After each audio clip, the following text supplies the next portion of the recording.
Hi guys, and we're back. Day 25, Body, Mind, Spirit Challenge. My name is Jim Standish, one of your co-hosts, and welcome back. So today, obviously, different surroundings, different situation. Yesterday, epic fail. The computer that I was using to do the videos, boinked. It is no longer working at the moment. Um, and so it looks like this computer, this camera, maybe the quality is not quite as good. Sounds like the audio quality may be a little better, but the visual quality not as good. So let's just concentrate on content and maybe not the visual quality, but let's work on content. So um, yesterday we were talking about the mala and introducing the mala into our meditation practice. So we have talked about the Sri Yantra, we have talked about malas, we have talked a little bit about mudras, and I certainly invite you to do a little bit of research on that. There's an awful lot of ways to hold your hands, to circulate energy through your body, and using different meridians, and we're going to talk a little bit more about that also. Today I want to get into the mantra. Yantras, mantras, malas, and mudras. Oh my. Today we're going to talk about the mantra. If you look up mantra, there's again a PDF handout for you down below. Little Wikipedia says that a mantra is a sacred utterance or sound. The most common mantra, and the one that we're going to start practicing with, is Om. OM, or also written as AUM, Om. And it's known as the sound of the universe, or the sound of creation. And we spoke a little bit about the Sri Yantra, is known as the physical manifestation of Om, and Om being the original vibration of creation. In the Bible, it talks about in the beginning was the Word, and the Word was God, or in some traditions, the word was Om, or it was a sound.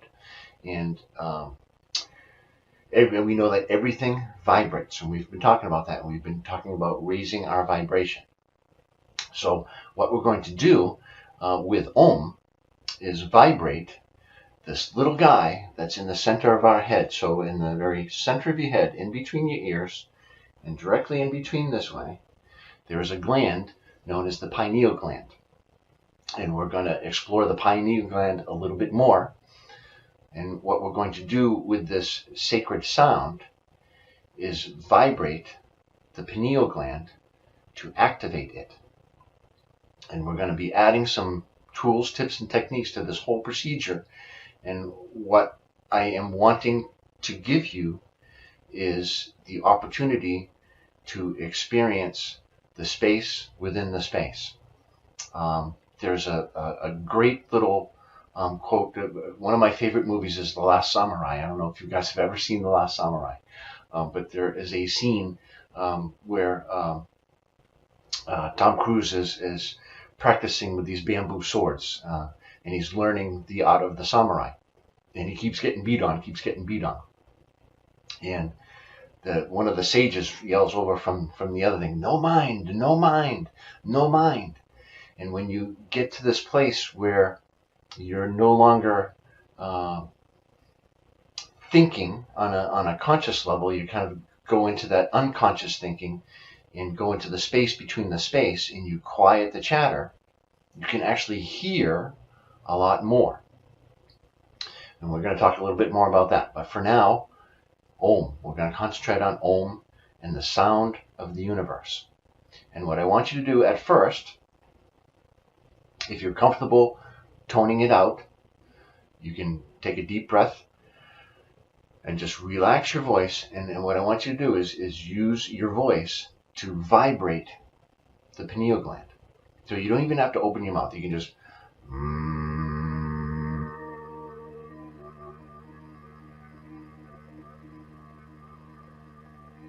and every time you breathe in, when you exhale, I just want you to hum. Just hum for now.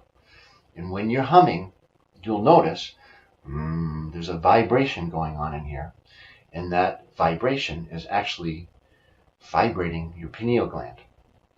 So when we start incorporating some of these other things, we're going to talk about playing with an eye mask and putting an eye mask on.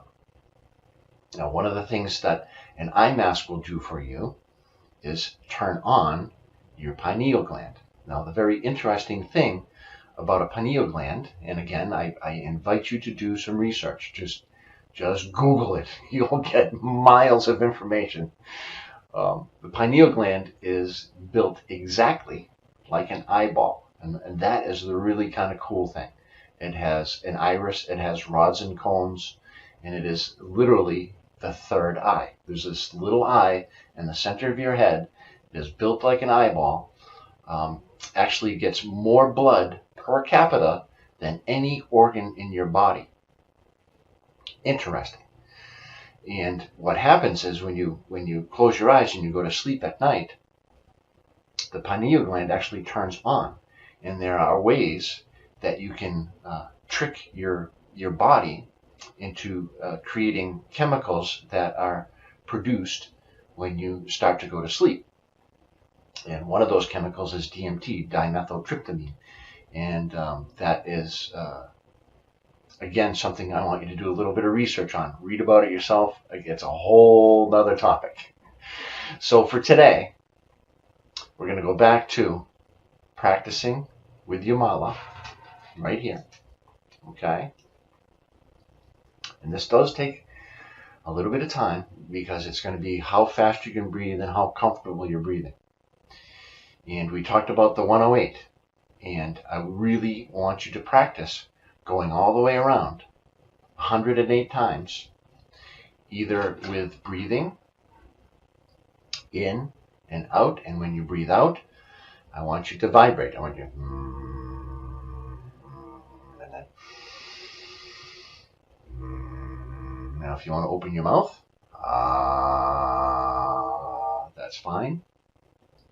Any way that you can do it, like if you're around a whole bunch of people, it might be kind of weird to be toning out really loud.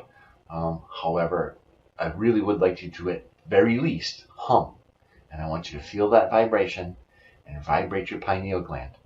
So today we're talking about mantras. Pull up the PDF down below. There is a link at the bottom of the PDF to a very good friend of mine that will explain to you the Lakshmi mantra. And this is another way that after you practice with Om a little bit and you practice vibration, I want you to practice this Lakshmi mantra. And again, 108 times, and we're going to get a little bit more into that. So for today, it's the mantra. Go do your homework. I'll see you tomorrow, day 26. Thanks for joining me.